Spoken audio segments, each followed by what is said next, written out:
Major series lost. No bobblehead. The Yankees dropped 2 out of 3 at the stadium to the St. Louis Cardinals. We're going to talk about it, rap about it right here. Yankees Digest, bring you all things New York Yankees. But before we do that, you know what time it is. Hit that subscribe button. Hit that subscribe button. Closing in on 2,000 subscribers. We're closing in rapidly, about to hit 1,800, and then before you know it, boom, 2,000. So let's continue to close that gap between the non-subscribe and the subscribe. Right here at Yankees Digest, bring you all things New York Yankees. But let's get right to it. Let's get right to it. No bobblehead. So you know what that means. A Yankee loss and a series loss. And this is becoming a reoccurring theme with the Yankees. Not just at home. They have not been as dominant as home as in years past, but against subpar teams. We're going to get to that. But 14-7. I mean, football season is upon us, so it makes sense for a Yankee football score to take place. So I guess this would be the St. Louis Rams against the New York Jets and the New York Giants. So 14-7. The Cardinals just beat the stuffing out of the Yankees. But what was crazy about this game, besides the shoddy defense and the shoddy pitching and just the inopportune plays here and there, the Yankees were trailing at 1.7-2. They battled back. Fought, scratched, and clawed their way back, tied it at 7-7. And you'd think, you know what? Anybody's ball game. All right? Subpar team fighting for their lives for a third wild card. And the Yankees, best record in baseball, fighting with the with the Orioles and with the Dodgers. You think, okay, Yankees pull away, take 2 out of 3. But no, 7 unanswered runs, including the big blow, a bases clearing double, and this was just a comedy of foolishness. This was just bad. This was just bad all around. Let's dive into some nuggets here about this game. How about this one? This is one of my favorites. Shout out to Talking Yankees. Shout out to John Boy. He's the GOAT. The Yankees allowed 21 hits.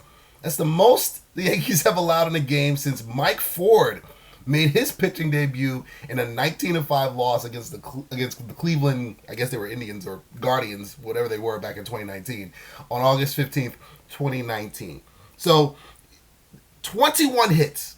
This was a season high for hits for the Cardinals and a season high for runs for the Cardinals. Because that's what teams do. Bad teams or subpar teams, they get their season highs against the Yankees. Think back a couple weeks back.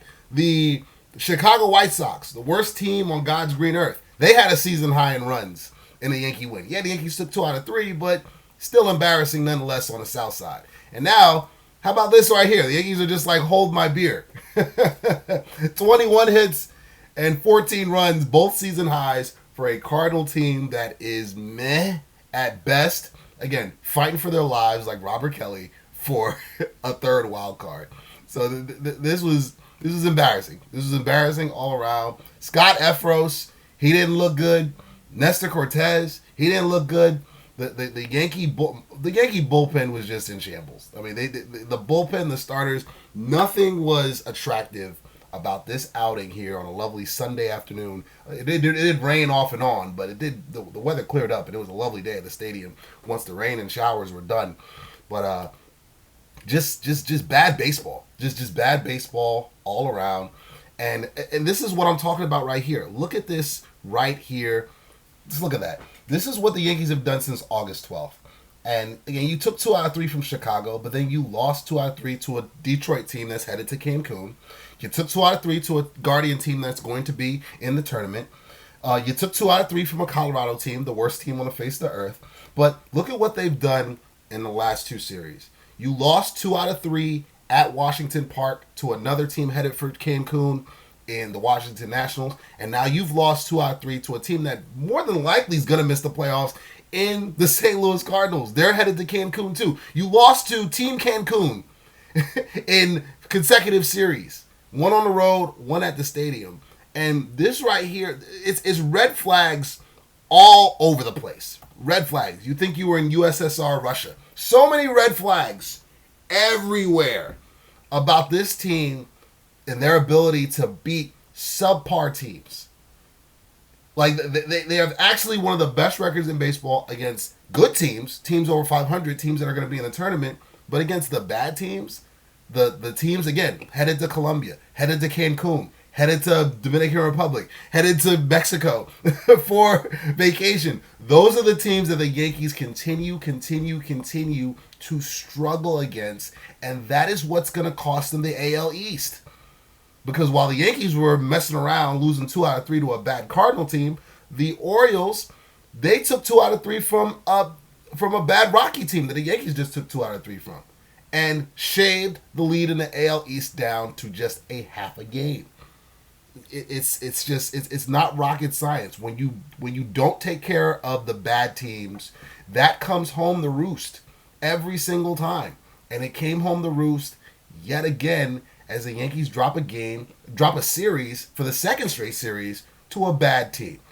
And it's just, and on top of that, to make things worse, to make things worse. I mean, just look at here. This is what the Yankees have done since June 12th. The Yankees were 49-21 on June 12th. Since then, they've gone 30-37. You just flip half of those games. Say the Yankees just flip that around. Say they go 35-32, 37-30. You just flip it around completely. They're comfortably in first place right now with about a month and a half left of baseball left. But no, they don't take care of business against the bad teams, as we mentioned here, and it continues to bite them in the keister. It's just that simple. It's just that simple. And they're neck and neck with the Orioles, and it's going to continue up until that series very well could be for the division right then and there.